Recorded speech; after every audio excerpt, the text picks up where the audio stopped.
Live. Everywhere. On netrootsradio.com.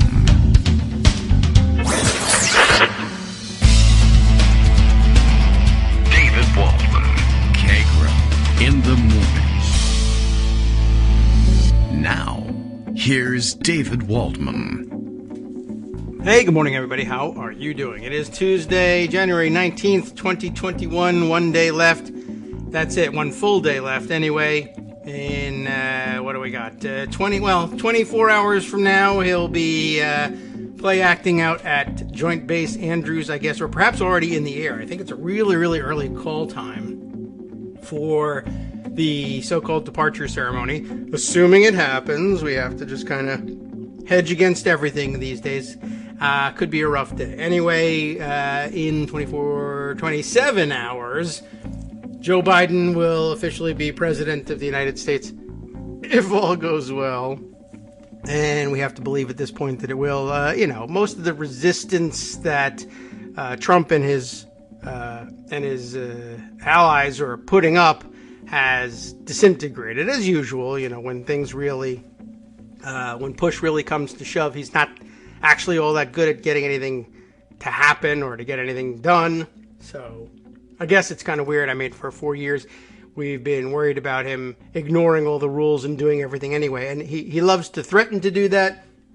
He sometimes assigns other people the task of doing that, and they go ahead and do it. But when it's up to him, it's very rarely actually done, I think. But I don't know. You could talk me out of that. I'm not married to that position. So, and I'm willing to get a divorce from that position too. So either way, whatever you might want to do to dissuade me from it, go ahead. Today is Tuesday.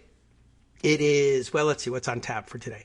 The pardons are expected to flow today. I think there have been a couple of hints about how many there might be. And I think it will probably number over 100 and perhaps into several hundred. And my understanding is that by itself is perhaps not necessarily unusual.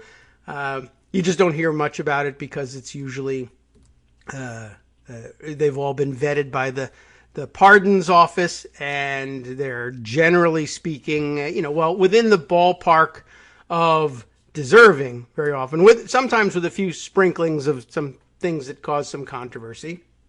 And I guess they're disguised in the volume of other ones. I don't know whether he's going to bother disguising things. For some reason, I guess if there was a needle, everybody hates those elections needles.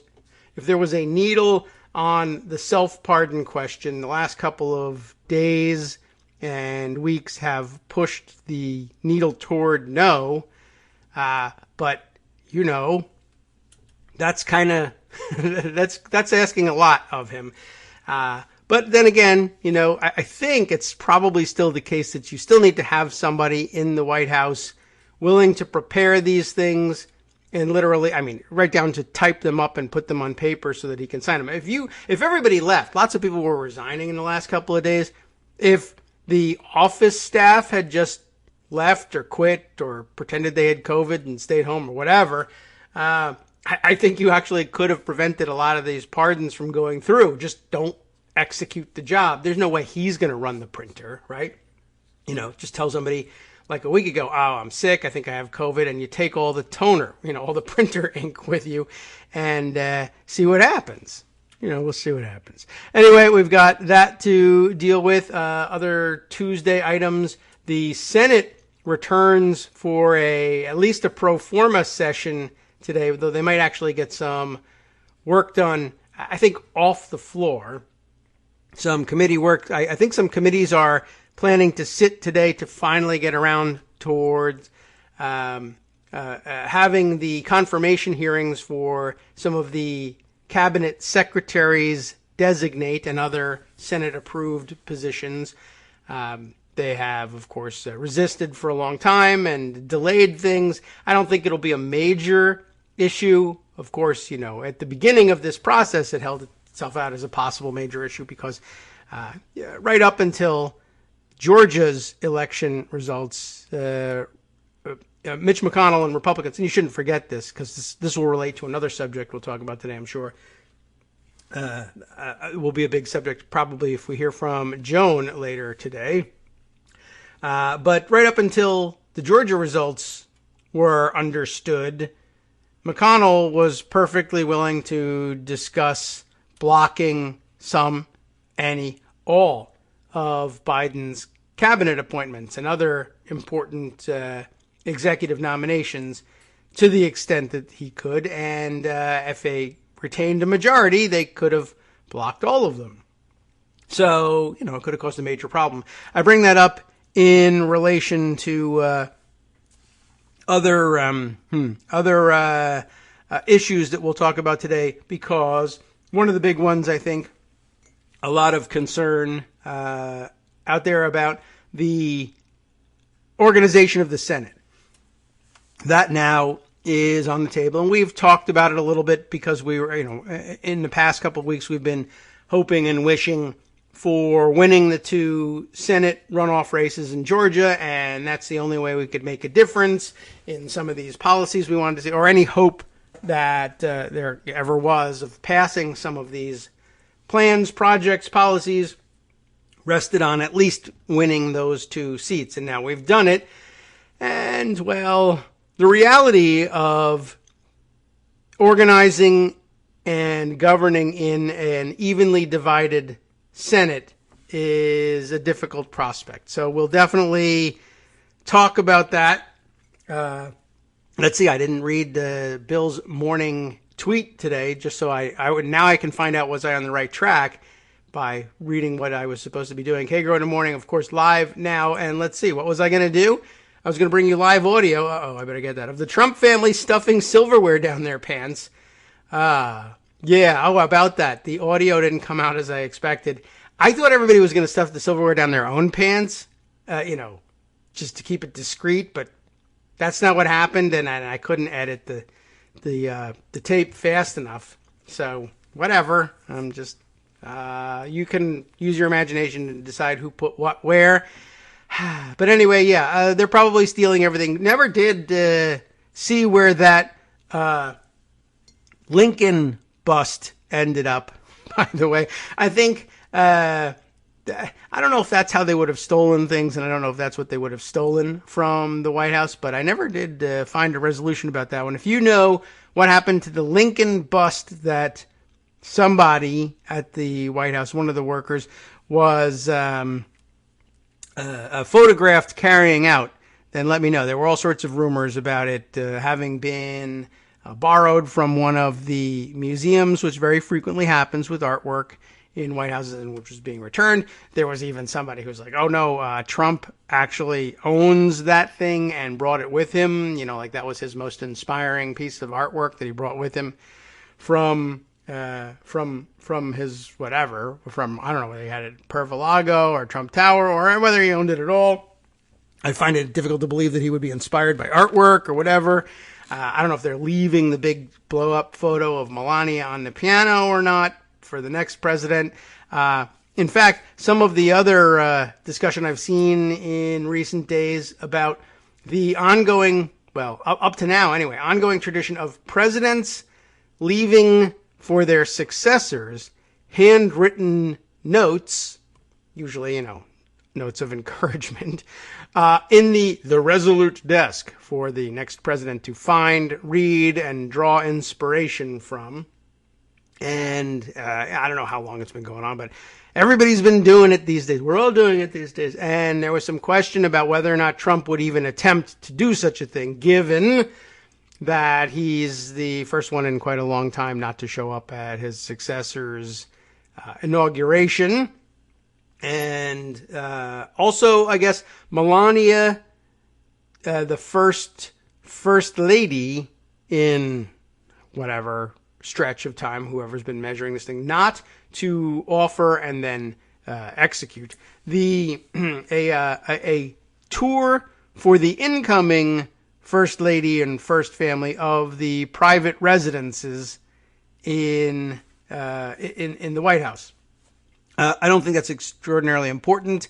If anyone actually has a shot at knowing his way around the White House, it would be Joe Biden. He's kind of visited before. He was vice president. It's not that important. I don't think anybody's going to get lost in the White House. Not a big deal. So anyway, that's the transition news. The other news, though, like I said, the organization of the Senate. Organizing a 50-50 Senate. How do you do it? How does it work? Like magnets, nobody really knows. Except we do know. And just like the question of, can you impeach a former official? No one really knows for sure, except that we've done it before, and it's widely accepted that you can. But Jonathan Turley was going to write an article saying, no, it's actually widely accepted that you can't. But in fact, I used to argue that you could. Yeah, I did track that down. Armando made it easy. He wouldn't stop talking about it all day long. Properly so, that Turley really really flopped on this one. I mean, he's no good at lately. He's just been incredibly disingenuous, and this was no different. Apparently, 1999, an article in the Duke Law Journal. I don't even remember what the purpose of the article overall was, but it was definitely a discussion of impeachment, and it was very clearly came down on the side of, yeah, absolutely, the Senate precedents say very clearly that officials who have left office are still subject to impeachment. Belknap. And, some examination of the history prior to Belknap, the full thing, just like any law journal article ought to have. A review of the history of impeachment and its origins in English law and current impeachments in the English government that were going on at the time of the framing that would have informed the framers' understanding of impeachment and its importance and what practice ought to be. The whole thing was there. And now he just reverses and says all of that is not even true. He doesn't acknowledge the Duke article, or didn't acknowledge the Duke article at all at first, till it was brought to his attention. And now he's like, well, all I was saying is there's good arguments on both sides, which is not what he was saying in his articles that drew all the criticism recently. He was saying that there aren't arguments on both sides, and my side is right. He was pretty definitive about being right, about ignoring all precedent for it. But anyway, let's ignore all precedent for a lot of other things too. We'll take an example from him and redefine things over the next couple of years. Okay, again, so 50-50 in the Senate. Ossoff and Warnock are not here yet. Neither is Kamala Harris's successor, who I understand. I don't know. I would have thought that maybe he would be here today. Today would be the first day, now that the Senate is back in session under its old organization, to swear in any new senators who had their credentials in hand. So I don't think the Georgians have their credentials in hand, though they might very shortly. I did see yesterday someone had hinted that maybe as soon as tomorrow they would be able to be sworn in, so that would be a good start. And Senator designate Padilla, I don't know what the delay would be. I mean, the governor of California has had his name in hand for a long time. Ought not to be any issue with issuing his certification in the state government in California. Problems with the mail? I don't really know. Maybe they decided to wait. I checked into Kamala Harris and her, we did discuss this on the air, I think, yesterday, right? That she had offered her resignation effective at noon yesterday, and I wondered why not wait until noon tomorrow, when when she would become vice president. Then I learned I really never checked into this thing. I'm pretty familiar with what the presidential procedure is, but apparently the vice president sworn in first and earlier, which really makes sense. You would think that you could you'd be able to work this out, right? You want your emergency successor sworn in case anything at all happens to the president of the United States, which highlights another issue I've been wondering about in the last couple of days. They're so fanatical about that they swear in the vice president in a separate ceremony, half an hour or so, I think, is the schedule, before the president, and they used to do it in the Senate chamber. Now I don't know. They have it somewhere else. It might even be up on the big dais these days. Who knows? That the scaffolding that they erected. I have no idea what their plan is. I've really paid no attention to it, and maybe neither of you, unless you either were the vice president or worked for the vice president or were crazy and wanted to find stuff like that out and be the biggest nerd in town. It's entirely possible. Anyway, they swear them in, right, just such an occasion. And what a good idea to do ahead of time, because, of course, at tomorrow's inauguration, a lot of people are really worried, like, what if there's an assassination attempt against Joe Biden because crazy people are here and they just ransacked the building where you're having this inauguration like a week and a half ago. So what's up with that? Well, anyway, they whoever designs the order of ceremonies here has taken that into account. Well, what if you inaugurate the vice president and then something happens to the president, and then even from minute one, if he is assassinated at 12:01 or 12 o'clock and 1 second, whatever it is, what are we going to do? We don't have a vice president yet. Well, we've taken care of that. We have sworn in the vice president earlier. So, okay, redundancy. It makes sense, right?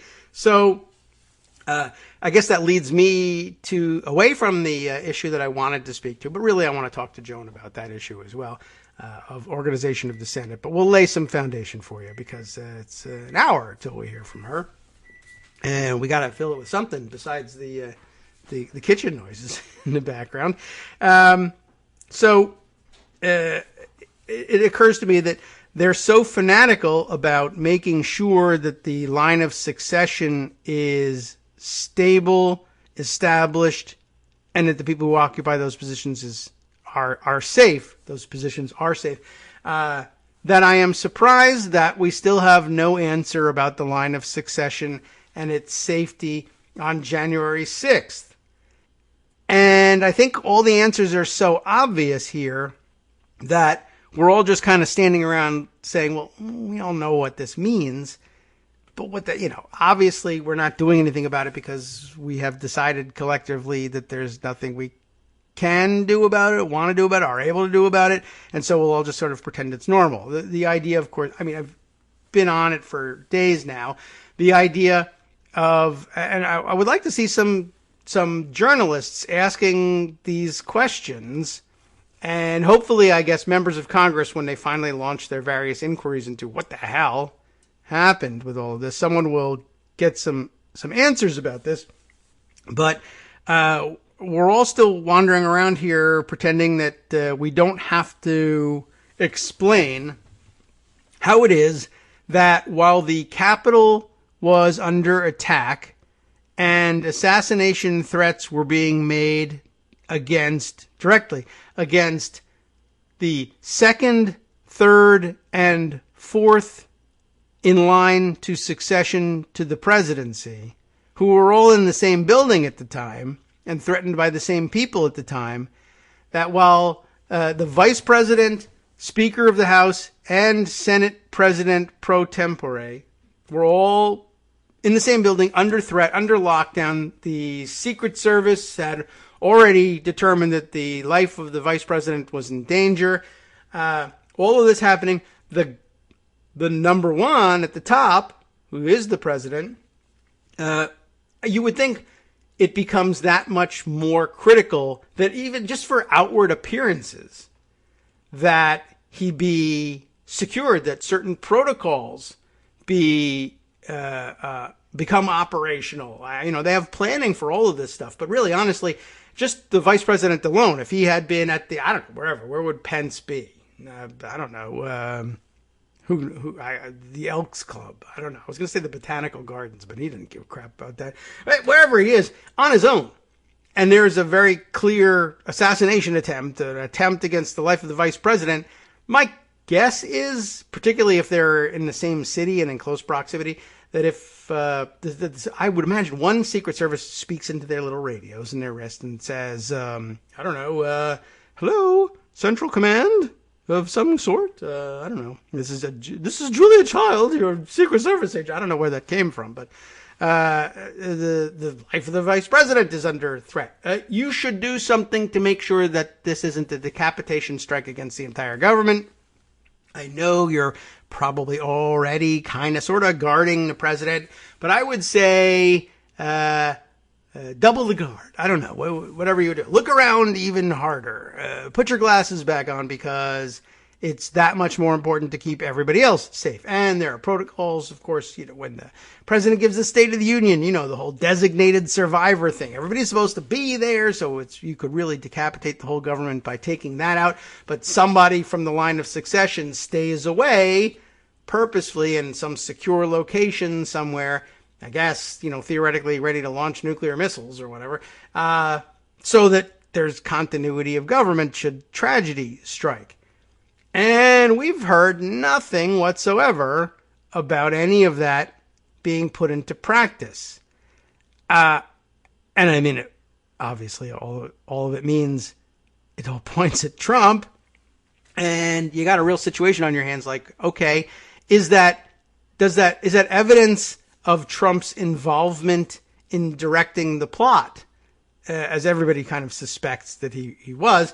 Why would the people responsible for the safety of the president not feel like, in the middle of an armed attack on the Capitol building, which overwhelms defenses and is just 2 miles, I guess, walking distance? The attackers walked from the White House to the Capitol to attack it. That there's nothing unusual going on at the White House. All the reports are, hey, all calm at the White House. I looked at the White House pool reports for the day, and Guerin of the Washington Post filed them all, and she goes out of her way at 3 o'clock, 4 o'clock to say all calm here at the White House.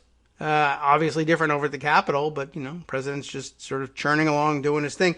No running to the bunker like he did on during the Black Lives Matter protests, right? Now, granted, they were closer to the White House, but, there's security perimeter there and all sorts of armed guards. Nobody breached the perimeter or even threatened to breach the perimeter. So, it's questionable. Now, it might be the case, and this is where I would want some investigators to look into this, perhaps members of Congress. Ask the Secret Service, did you think about or find out, who's in charge of saying, hey, the vice president and the Speaker of the House and the Senate President pro tem are all under attack. They're all sheltering, hiding from terrorists who want to kill them currently. Should we do something? And whoever that person is, did you ask to do this thing? Did somebody tell you, nah, forget it, don't worry about it, I'm not worried, I refuse to go, anything like that? Or did somebody say, we don't have to because everybody knows that the attackers are pro-President Trump, so they're not going to come over here? Was there, by the way, any security measures for the Supreme Court? They're across the street, by the way, from the Capitol. That would have been a very easy hit, too. Now, I think they're working remotely, so I guess it's possible that security people may have said, well, we don't have to do anything in particular for the personnel. The justices are not here. But securing the building, I didn't hear anything about that. Securing the White House grounds, didn't hear anything about that. Well, if number one is watching TV comfortably at home, but numbers 2, 3, and 4 are all sheltering in place, afraid of being assassinated by terrorists who've broken into the building, where's number 5? Who is number 5? And the answer to that, by the way, is Secretary of State Mike Pompeo. Any word on what he did during the day? I don't know. One person at least, and I think maybe a second person hinted at the same thing, it may have been the same person, said, oh, well, I read that he was flown to a secure location in Tennessee. Okay. But I did a little Google News search and I can find nothing whatsoever about it. I didn't do the most thorough search in the world, but did anybody know that? Did anybody hear that? Did anybody find that? Can anybody find that now? And tell me about it. And then I guess that would just, I suppose, make the questions more pointed for personnel at the White House. So number 2, 3, and 4 are literally sheltering in place with their Secret Service agents, guns drawn, waiting for a breach of the safe room they're in. And number 5 has flown to Tennessee to some secure location. I didn't even ask yet about what's number 6, 7, 8, 9, 10. 6, I think, is Treasury Secretary Mnuchin. Money is that important in this country. I don't know what he did. I thought he might go to Tennessee, go to Fort Knox and steal more bricks of gold or something like that, but I didn't ask about him. But if it's the case that 2, 3, 4, and 5 are all taking emergency procedures, but number one is like popping Orville Redenbacher in the microwave and watching on TV, I think that means something. What does it mean? Are they going to impeach him today because of it? No. So we won't find out today. Will they find out later? Yeah. Will it matter? No, I guess not. But I don't know. Maybe it comes up in the impeachment trial if we can finally convince everybody that what Jonathan Turley has to say not only is wrong, but doesn't matter. But, questions remain, I guess you could say. All right. Well, like I said, Senate back in session today. So theoretically, today is the day that the Senate the earliest that they could return to work and be delivered the papers from the House announcing that the president had indeed been impeached and that impeachment managers had been appointed. Whether or not the message has been dispatched or received or neither or both by the House to the Senate, informing them of that fact. I mean, they will have read it in the newspaper, yes, but the triggering event for the Senate is having the messenger show up. And given the fact that so many newspapers, I think erroneously, have reported to everybody that the trial will start tomorrow at 1 p.m., which I also don't think is correct or true, you would think there would be some activity around this reporting-wise this morning, but so far there is none. So I'm thinking maybe not. We'll see. Hi, everybody. It's me, David. Let's change things up from the old fundraising pitch for just a minute and talk instead about how you can be a part of our show. If you've got a smartphone or any other electronic recording device, why not sit down and record a segment for us? Read us an important article and give us your take. Read one of your own original essays, or even just give us your commentary on something you'd like to share that's important to you. Then send the file to me at kagrox@gmail.com, and I'll try and work it into the show. Short segments, a few minutes in length, are easiest to fit in. And of course, I can't always guarantee that I'll be able to play everything, but if you've ever shouted at your radio or TV about something you wish was being covered, here's your chance to change that. Make the show your own. Send your submissions to me at kagrox@gmail.com.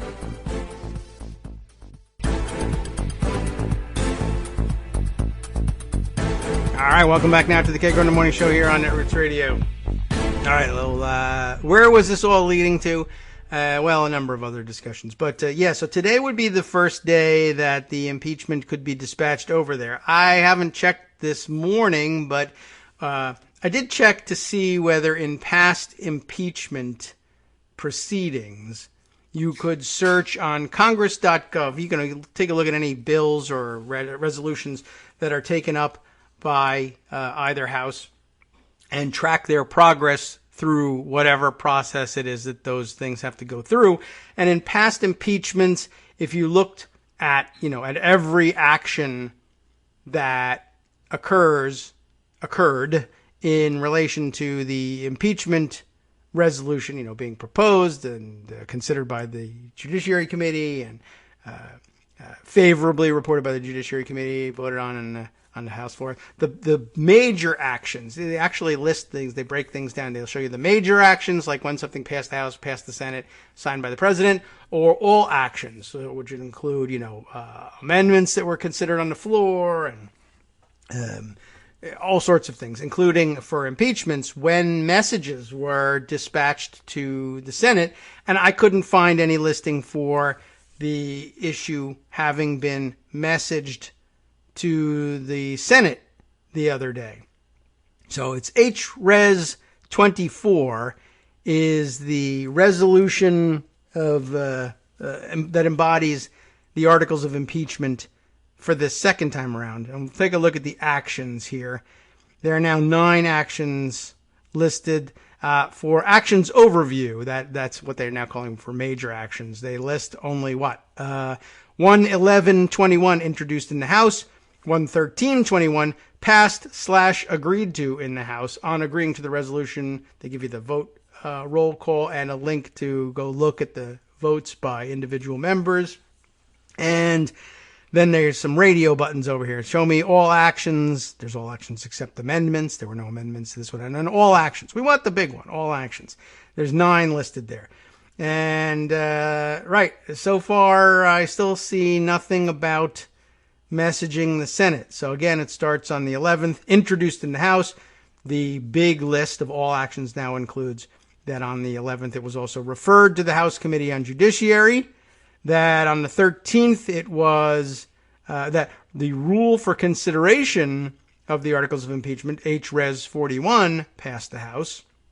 That at 12:24. That also on the same date at 12:24. That the passage of the rule included, or rather, the rule included a direction to consider as passed the resolution naming the managers for the impeachment once work, provided the impeachment resolutions were likewise adopted. But okay, so the rule is considered, the rule passes the House, then at the same time, considered under the provisions of the rule, H-Res 41, the debate on the underlying impeachment resolution begins.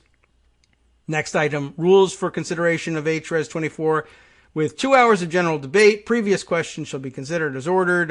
One day later, I'll explain what that all means. Without intervening motions, measure will be considered read. Bill is closed to amendments.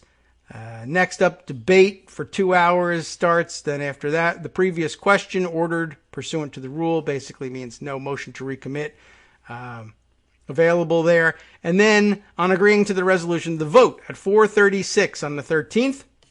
And likewise, under the rule, the motion to reconsider laid upon the table and agreed to without objection at 4:36. And that's the last action listed. Like I said last time around, I think with we should probably find it with the first impeachment.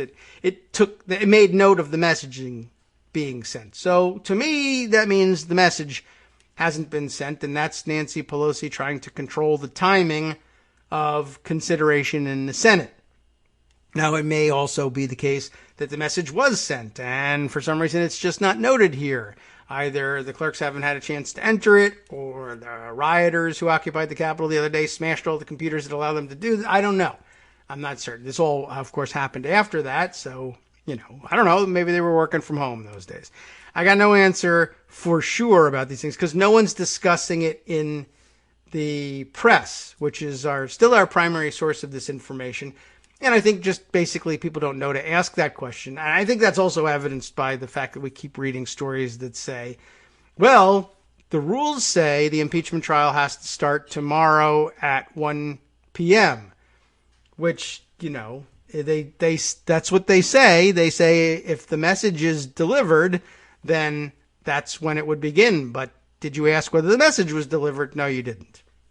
That's one of the problems with getting your news from generalists like that. But so question mark, is the trial starting tomorrow at 1 p.m. or not? Wouldn't that think you would think that would be like a major story, like at some point, but I guess not. Anyway, instead, people are focusing on who's going to get pardoned, how terrible will they be, and are pardons really unstoppable? And, lots of fun op-eds to read about that.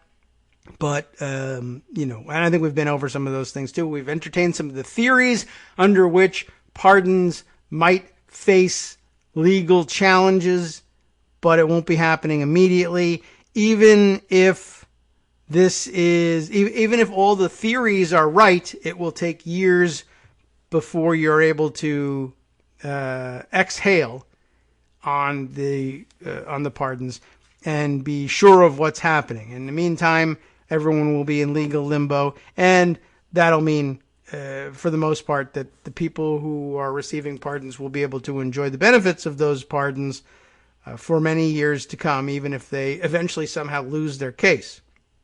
Anyway, there you have it.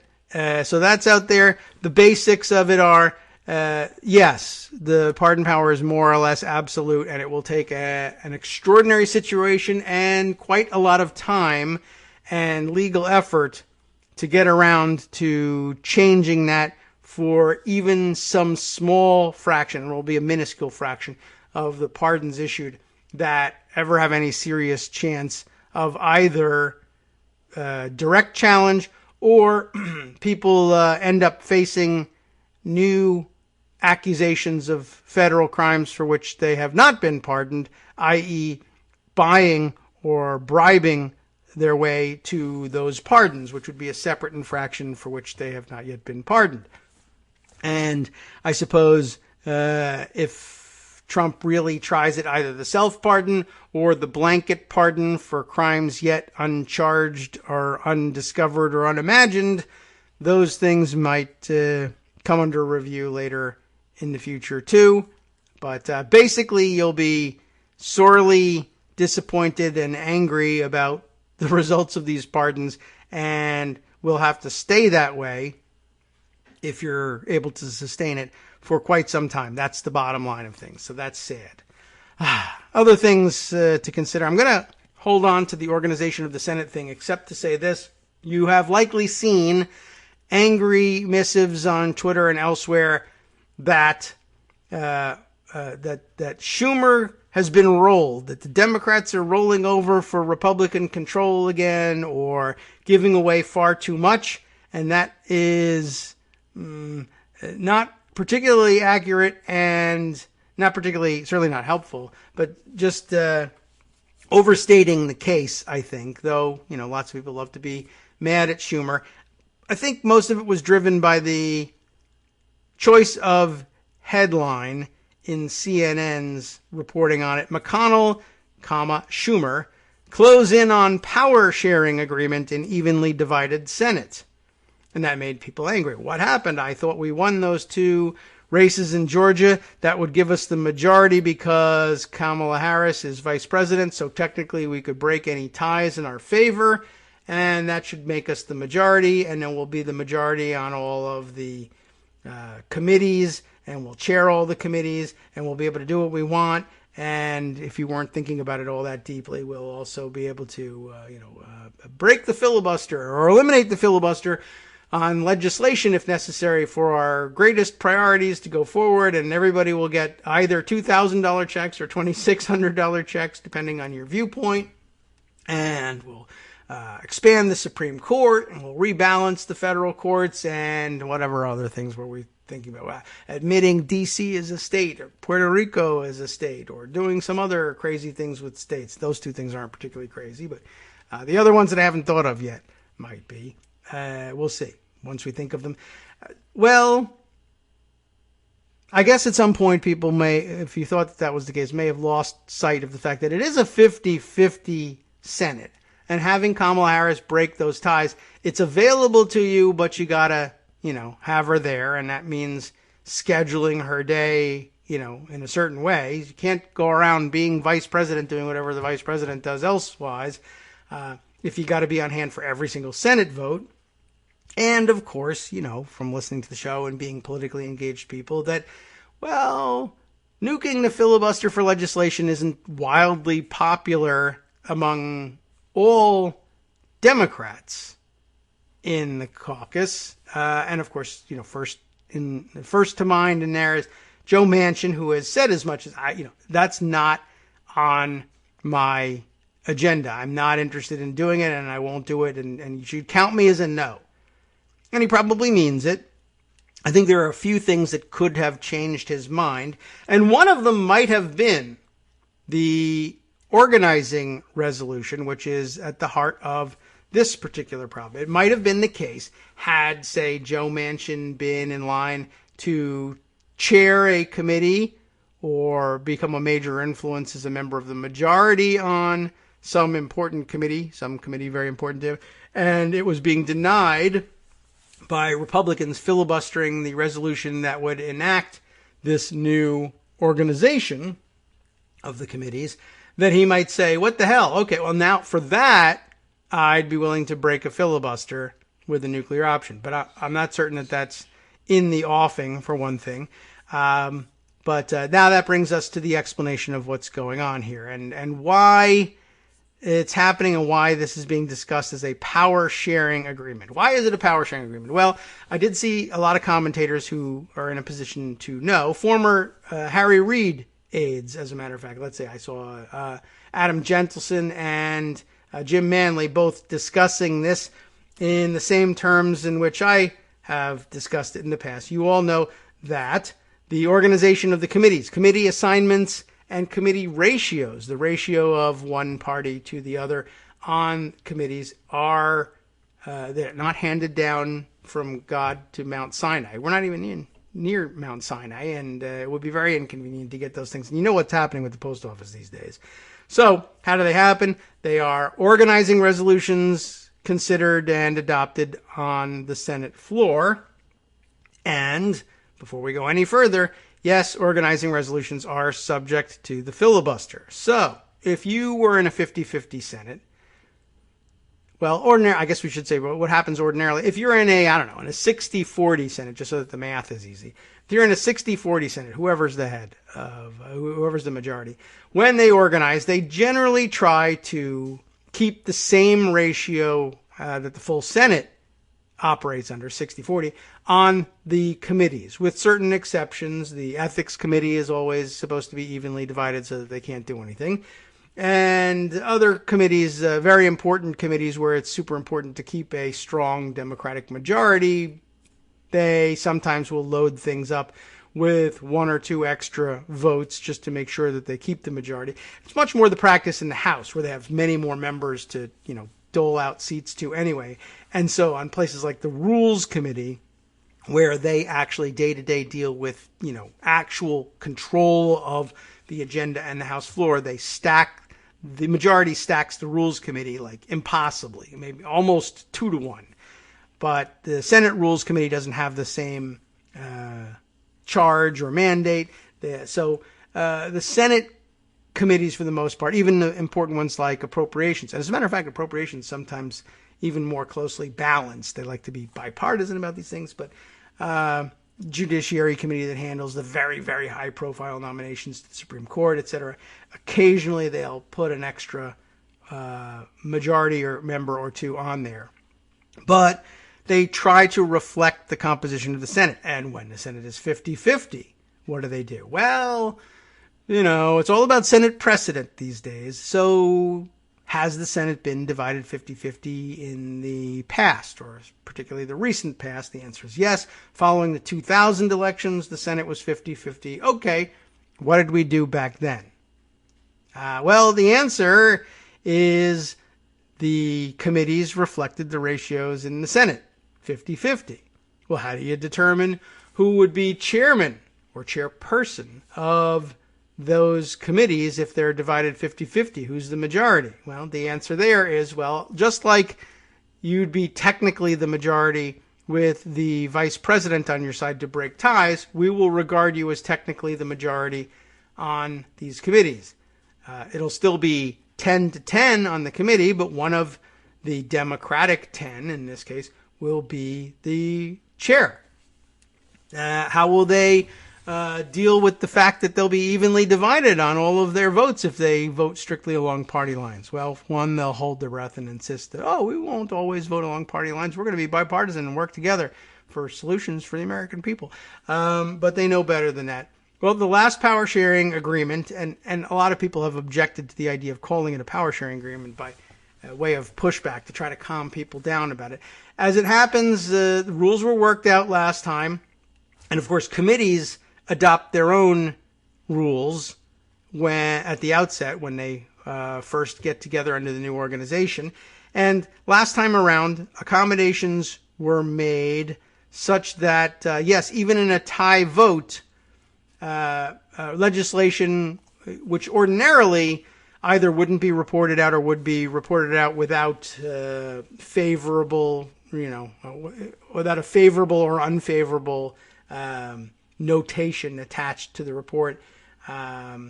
They have essentially developed different rules and structure for the committees such that tie votes don't by themselves prevent legislation from going forward to the floor, that there are discharge provisions built in anticipating a lot of tie votes. So what ends up being the case is, yes, the Democrats would remain the functional majority on the Senate floor, and thus priority recognition under the precedents goes to the Democratic leader, in this case Chuck Schumer. He would be recognized as majority leader, and the prerogative, therefore, to set the agenda for the Senate still belongs to him. So that power is not shared.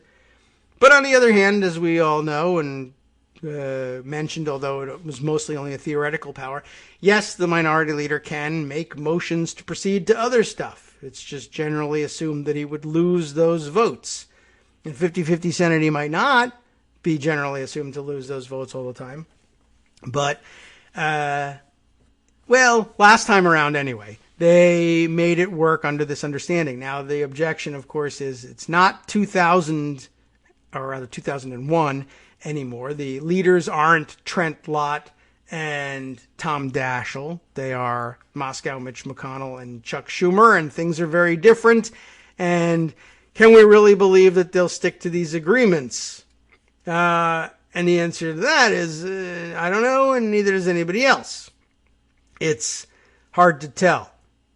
And it's going to require a lot of trust. And they haven't earned that trust. And there will be lots of things that they'll try to do to blow things up. Yes, you absolutely have to be aware of those things. But, like I said, not everybody was... people who were in the know or who may have served through the last evenly divided Senate say that power sharing is a misnomer for what's really going on here. It absolutely, the last agreement, if that's what's revived here, it's absolutely the case that you should expect the Senate to function on a day-to-day basis as if the Democrats had as large a majority as you might wish for them. Not unanimous occupation of the Senate, of course, but which is what you probably would wish for them. But that functionally speaking, the Senate will work as though there was a regular Democratic majority in place. It's just that they will use different agreements and different mechanisms for moving legislation from committee to the floor and from in the floor queue to floor consideration. So there you go. Adam Gentleson put it this way, to give you his quick rundown before we head into our top of the hour break. A few quick thoughts on this. That would be the CNN article about with the power sharing agreement in the headline. He says, it's fine if Democrats control the floor and gavels and ties in committees advance bills or nominations to the floor. Those are the powers that come with majority control. Lacking clear majorities on committees might test party unity, but he says seldomly. I think seldom would be fine, just right there. Seldomly, I think, is not a form we need for this, or maybe even a real form. Power sharing, he goes on to say, is an overstatement.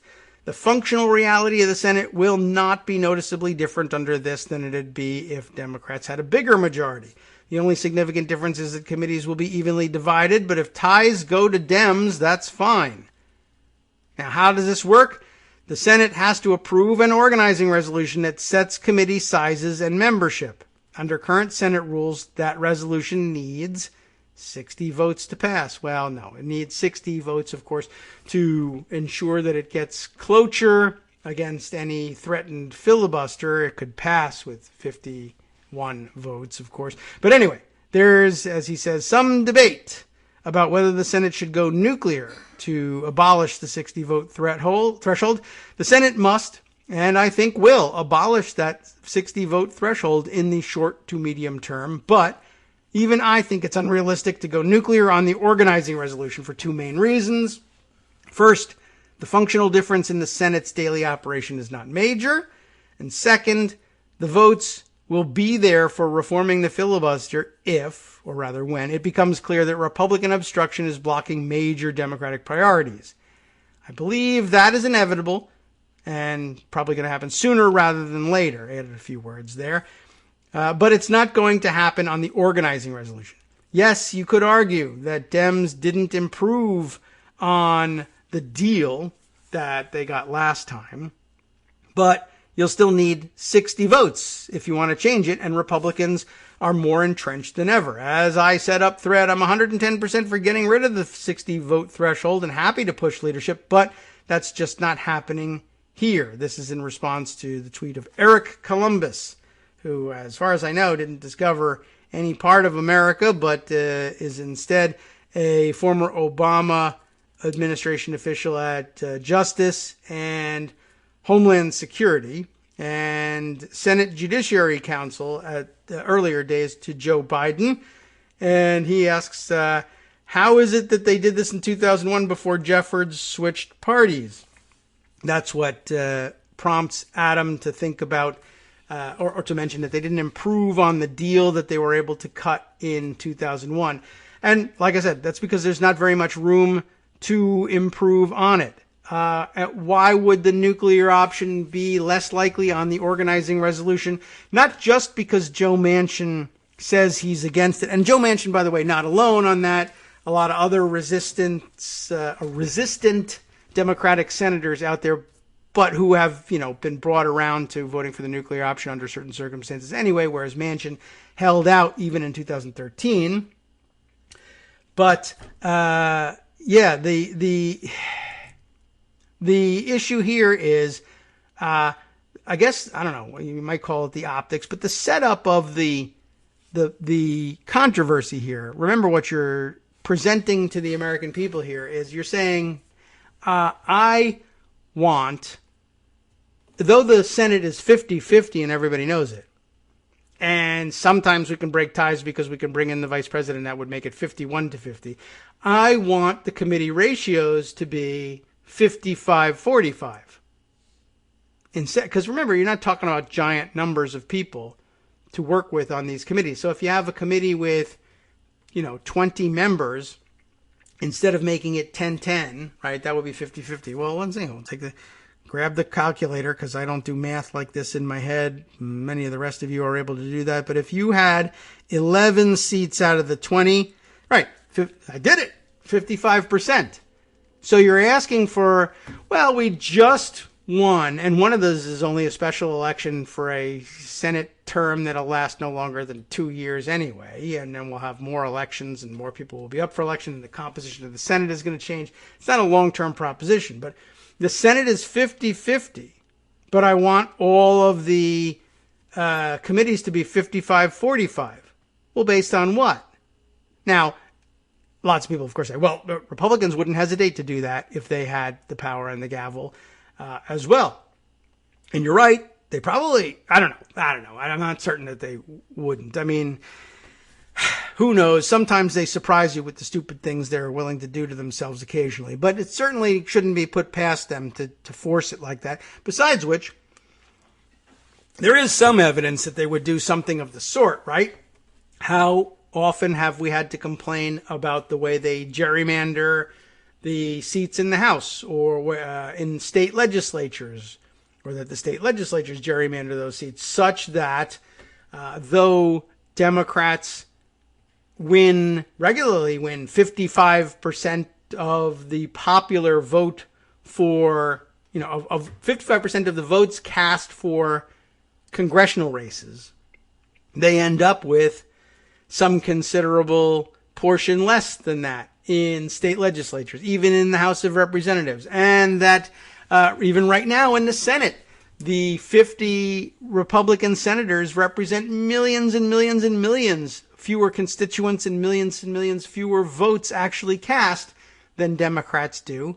And by rights, according to, if it was a parliamentary system, we would absolutely hold 55 or nearly 60% of the seats in the Senate. But it isn't one, so we have that problem.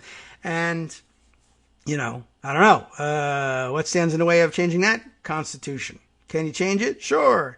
Will you get to the numbers necessary to make that change? Probably not. So in the meantime, what you've been handed is a situation where the Senate is evenly divided, and we're saying we want what amounts to an unfair advantage. Now, you could do a what about thing, or you could say they give themselves unfair advantage all the time. They're doing it right now. The fact that there are 50 of them in the Senate is an unfair advantage. The fact that the House is comprised the way it is a result of gerrymandering in the states, where in Wisconsin, most egregiously, Democrats win more votes all the time. And not only do they get handed a minority of the seats, but it's an egregiously low total number. The majority that the Republicans secure to themselves for no good reason is crazy. Why don't we do it here? Well, that's a lot tougher argument than the one that faces the American public immediately, which is, look, everybody who reads the newspaper knows that it is 50-50. You want the committees to be 55-45 for no particular reason, and though, okay, we just read that you could do it, it calls for nuking the filibuster in order to do it. And everybody, I don't know, most people, I guess, are somewhat aware these days that that's kind of a major thing to do, even though it really, I think the lesson of the last couple of times it's been done has been that the public doesn't notice, no matter what the headlines say. So there is that argument out there. But if you're going to do something major and force people like Manchin and reluctant Dems like Leahy and Feinstein and others, whatever her problems may be, she's reluctant to cast that vote. Can you push them to nuke the filibuster one more time, and this time for all and for good, for the prospect of putting a 55%, imposing a 55% ratio on a 50-50 Senate? They're not going to like the way that looks or feels. That's tough.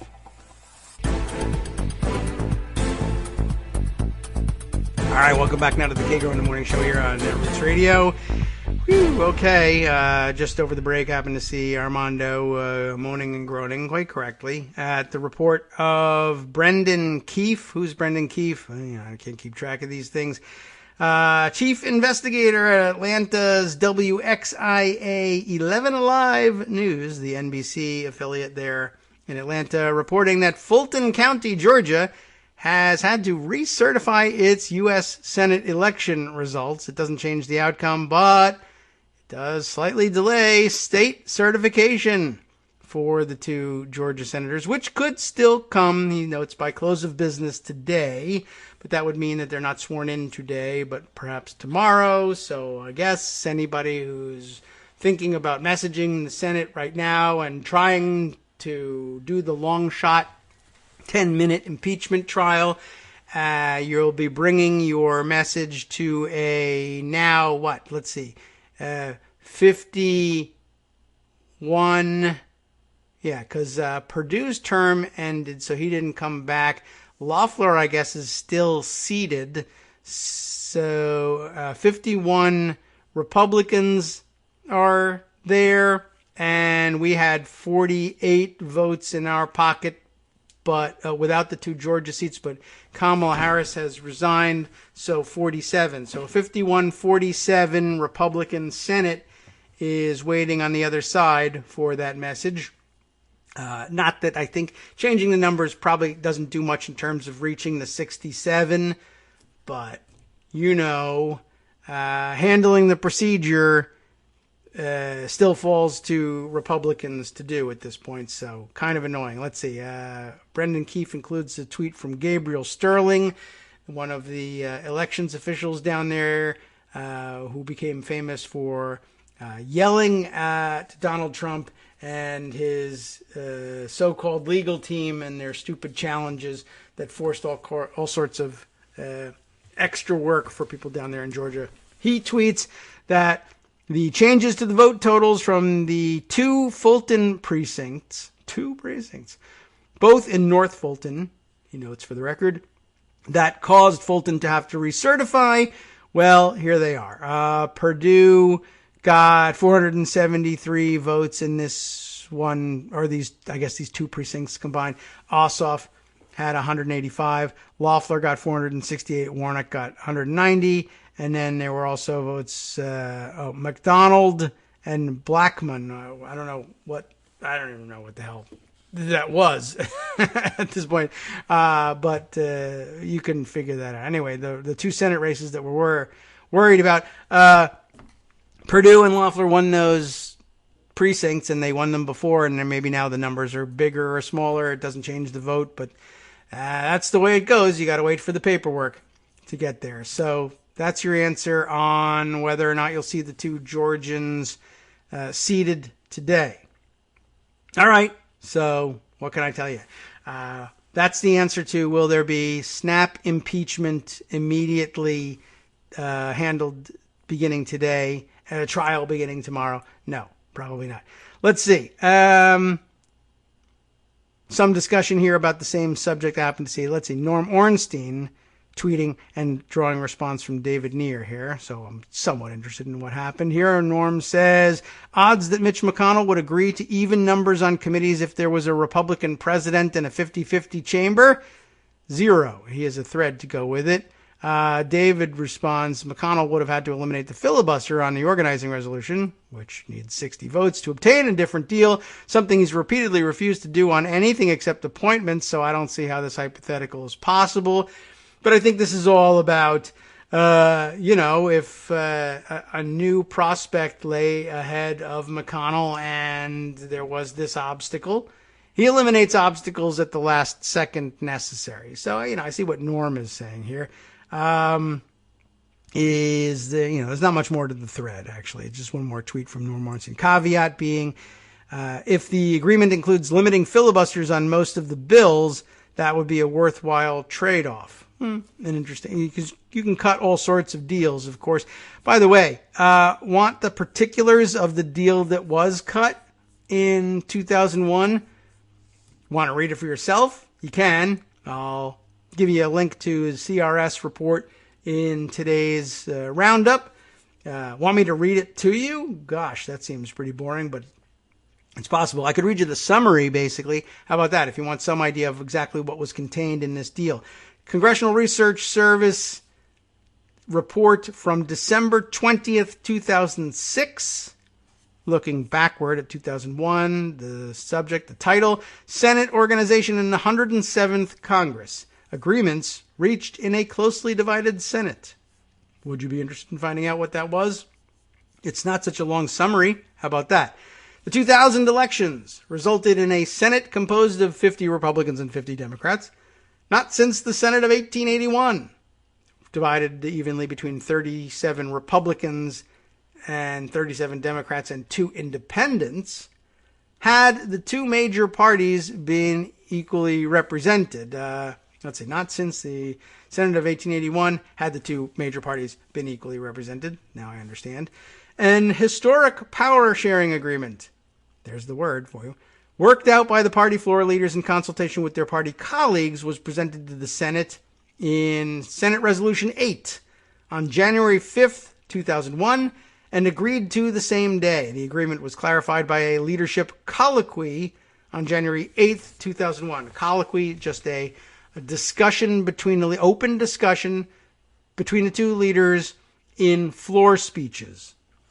That's all a colloquy is. Now, in May of 2001, now this happened in January, right? May, Jim Jeffords of Vermont decided to leave the Republican Party and to become an independent and caucus with the Democrats, right? You may remember that.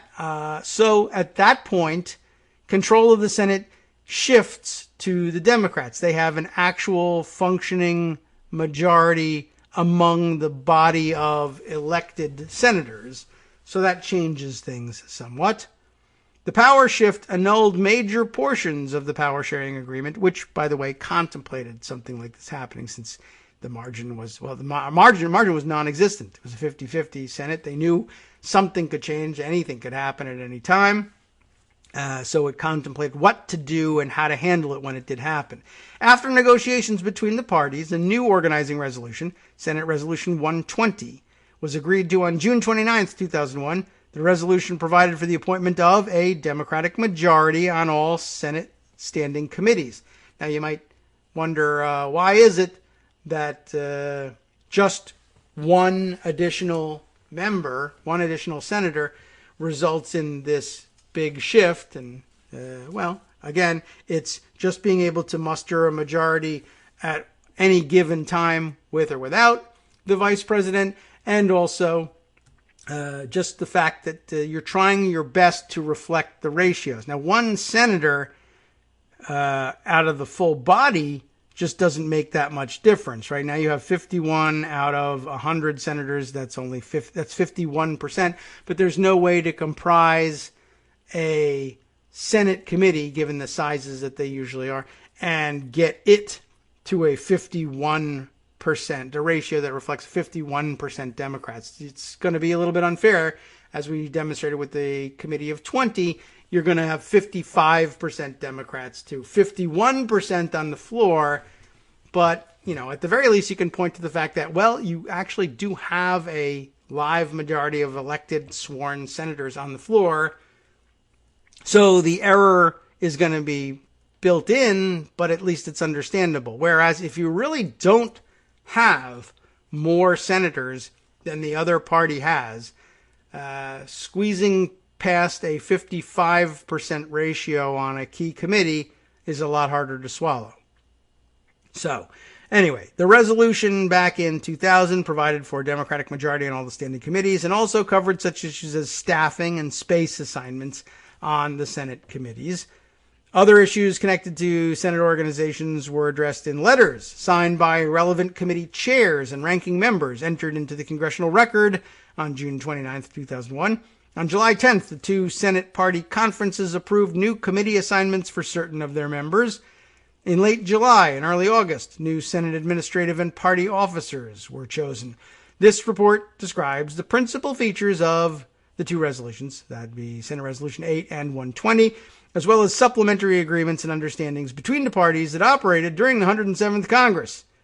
So how do you like that? It also lets you know the report will not be updated because who cares, right? Well, now it'll be updated because another evenly divided Senate is happening. But you won't have that report in front of you to decide what you think of the arrangements these senators come to right now. But anyway, I won't read further in it. It's a hefty 10 pages of narrative. But if you are interested in finding out, well, exactly how did Senate committee rules end up allowing for tie votes to still advance legislation to the floor, it's in there. What other concessions were made? This one will be somewhat important too, and we'll see whether or not they come to the same agreement. There was a limit on, or a prohibition on, filling the amendment tree, which is a key power of the majority leader. And I guess, in order to long story short that one, it would be the ability of the Senate majority leader to use floor procedure to preclude the availability of hostile amendments to a bill that's come to the floor. The ability to dismantle it or insert a poison pill from a very sizable minority. Pardon me. With a evenly divided floor, it's easy to see how you could not impede the progress of legislation from committee to floor to passage, but you could make it painful or undesirable to pass the final product with poison pills. And filling the amendment tree, without getting into too much of how it works, is a way to prevent not only hostile amendments, but any amendments, if you want, even from the majority. So it's a power of the majority leader to basically get a bill to a final vote in the form that he approves of. And apparently they limited the ability of floor leaders to do that in the last evenly divided Senate. Minority senators sometimes would be permitted to sit as presiding officers in the Senate, usually with the understanding that they wouldn't do anything super crazy like, to overrule a longstanding precedent to give some unfair advantage to their side, which would technically still be the minority if they needed to bring in the vice president, et cetera, et cetera. But an interesting senatorial courtesy and nod towards bipartisanship. Minority senators as presiding officers, party access to space in the Capitol. I don't know if you knew this, but they divide up office space the same way. And majority members, the majority side on committees get the more spacious office space in the antechambers to the hearing rooms, and there's meeting spaces that are available that are under control of the majority party on both houses that you can dole out or deny access to for the other side if you wish. All kinds of stuff like this. And then, so then there's all sorts of other smaller details involved in these agreements. Then, of course, there were also understandings written in both in the agreement and in the letters exchanged and in the colloquy and elsewhere for what to do if things changed later. And then the second half of the report is about what did change when a 51st Democrat appeared. There were changes to all sorts of things, including blue slip practice. You all know about that. How they would ensure consideration for Supreme Court nominations. Also back to the space allocations and other committee issues, etc. So it's very interesting if you are interested in the details, but suffice to say that all who understand the fact that Republicans can prevent the efficient or otherwise, whether efficient or otherwise, organization of the Senate for getting its work done and for organizing into committees by filibustering the organizing resolution know that they're just, unless you've got the votes lined up to break that filibuster and nuke it, you cannot get a better deal brought to the floor and accepted by enough senators to make it effective. That's just kind of where you're stuck. What happens if, for whatever reason, they do filibuster? I mean, like, what if the Republicans were really and truly crazy and said, we don't even accept the 50-50 division of the committees. We want 55% Republicans because, whatever, I don't know, they would come up with something. Well, because we want it. We want 55% Republicans, or we're going to filibuster the organizing resolution. Like, why aren't they doing that right now? They actually could do that. And, of course, Democrats would say, no, that's crazy. You can't have 55% majorities on the committees when you're a minority on the floor, at least when the vice president is around. But what if they said, so what? I don't know. To hell with that. You can't challenge the electoral votes either, but we did that. You can't sack the Capitol, but we did that. So screw you. Well, I don't know. Nobody's ever done it. People have contemplated it. Republicans have threatened to filibuster the organizing resolutions before in slightly different situation. Actually, Democratic majority seeking to organize, but it was a narrow majority, as is very often the case. But I think it was narrower than they just had elections, and Democrats. I guess we were coming off of where we at one point had the 60 Democrats or 58 plus the independents, and the margins narrowed, and they wanted to reorganize, and Republicans wanted to reorganize the committees and the ratio, obviously, to reflect things, but they actually wanted to take off a bigger chunk of the Democratic advantage of having the majority, and Democrats were not interested, and Republicans said, well, we're going to filibuster the organizing resolution and prevent you from organizing committees. This was, 10 years ago. And the thinking, at least my thinking at the time, was, well, I think what would happen is that senators who had not just been elected or reelected, who are in the middle of their 6-year terms, would be unaffected by, their committee assignments would be unaffected by the filibuster and blocking of an organizing resolution. But senators who were beginning a new term whether they had just been newly elected or reelected, a senator who had been reelected would still be serving a new term, and the old term having ended, it might very well be the case that the old term on his or her committees had also ended, and that a reelected senator would be in the same position as a brand new senator. A senator, yes, but with no actual existing committee assignments. And there would be vacancies on all these committees. What would happen? And at the time, I sorted through all the committees and took a look at the membership and took a look at the senators who had previously served on them but had just been reelected, etc. And I struck them all from the rolls of the committee.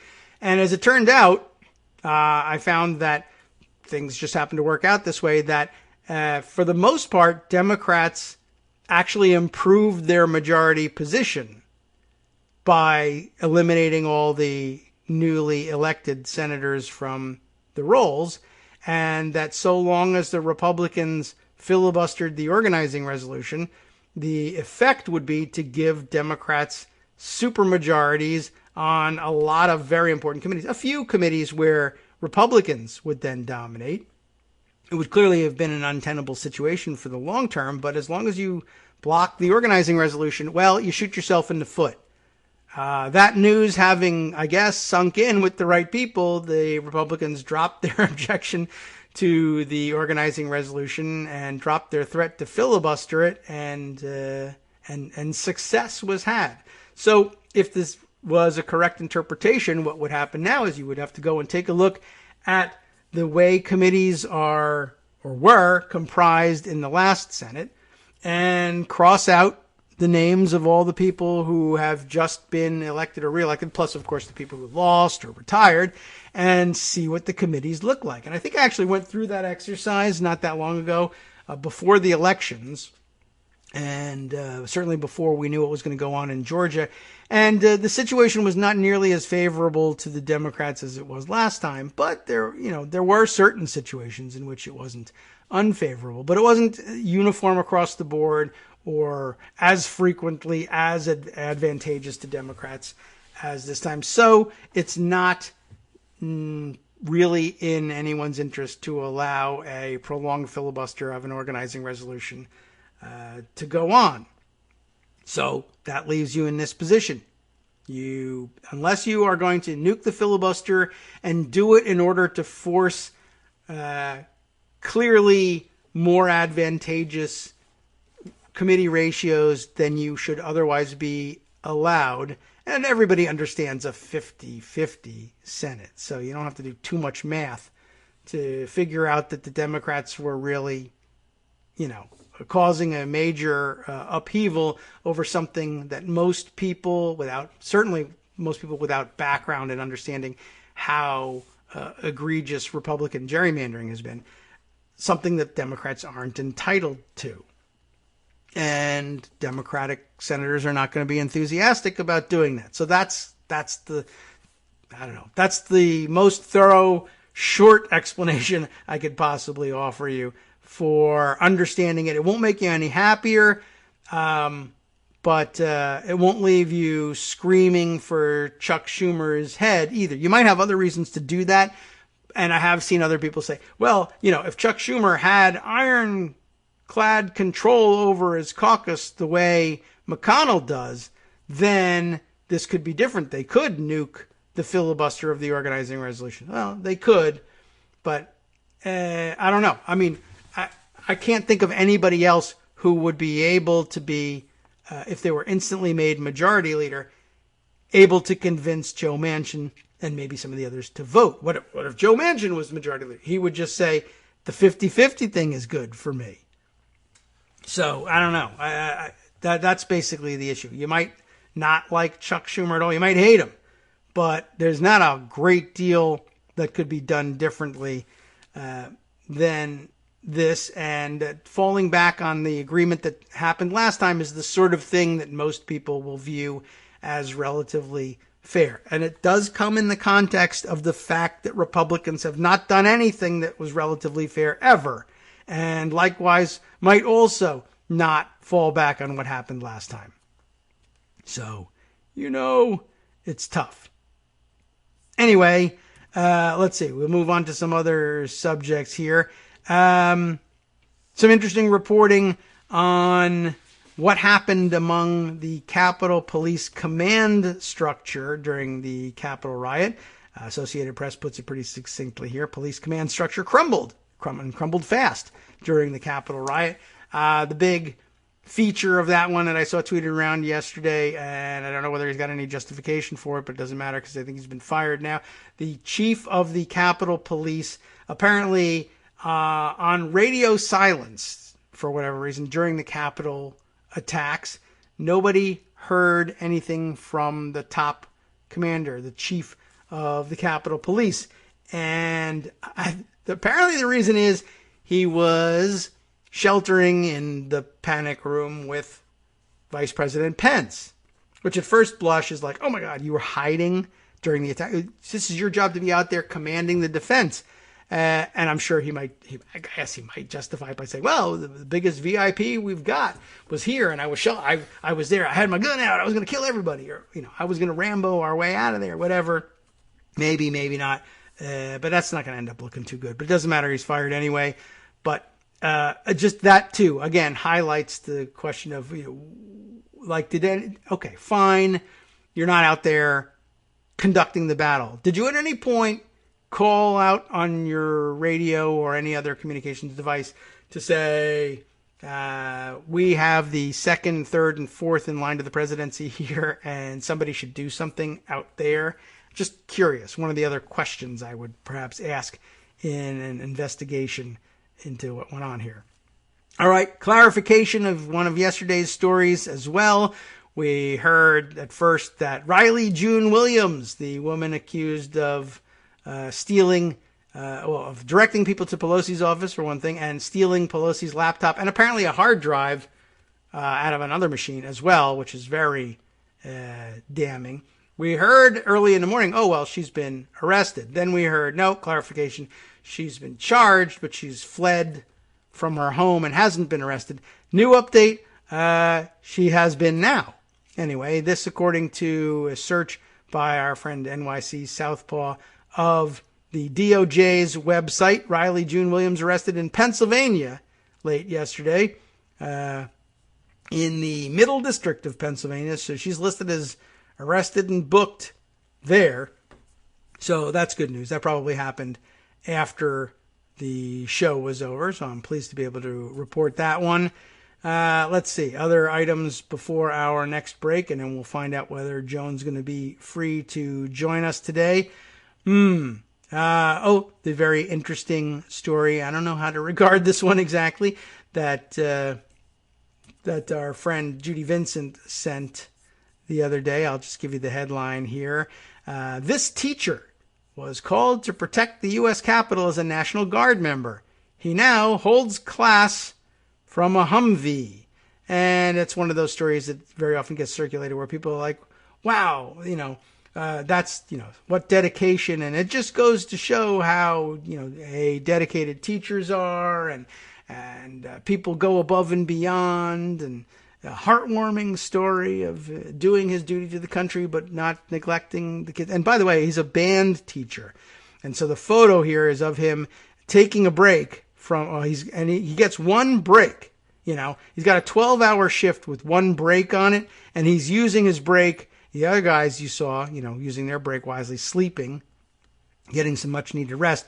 He's in a Humvee with a laptop teaching band students. He's got a flute in his hand, and he's teaching the students how to play Beethoven's Ode to Joy via Zoom on his laptop. It's one of those stories that's at the same time, heartwarming, and on the other hand, heartbreaking, and should be an outrage. Like, shouldn't we be over the pandemic and this teacher be back in the classroom if we had competent administration? 2, it's actually quite an outrage that the teacher has been called away to suppress a rebellion in the capital of the United States, and we're still not 100% sure whether we're going to do any goddamn thing about it of substance to anybody involved in the whole thing, or whether we'll be able to because they might all be pardoned today. Anyway, it's an interesting dilemma. It reminds me very much, of course, the circulation of those. Isn't this heartwarming? This person needed life-saving cancer treatment or heart surgery and had no insurance, and the community came together to pay for it. Heartwarming, nice community, but this should never have happened. It should be an outrage, not heartwarming. Hi, it's me, David Waldman, your host for Kagro in the Morning, and I've learned that I either need to update these announcements more often or stop saying that the announcements are brand new. What's not new is that this message, too, is a call for your support in keeping the Kagro in the Morning show on the air. My thanks go out to all of you who do support the show through your donations. The stats say that Kagro in the Morning fans download our program about 2,000 times each weekday, but our donors make up only about 8% of our daily listeners. Patreon.com, Patreon.com, makes it simple to make easy, secure, recurring monthly contributions to support our show. Patreon.com/KagroX gets you straight to our donation page.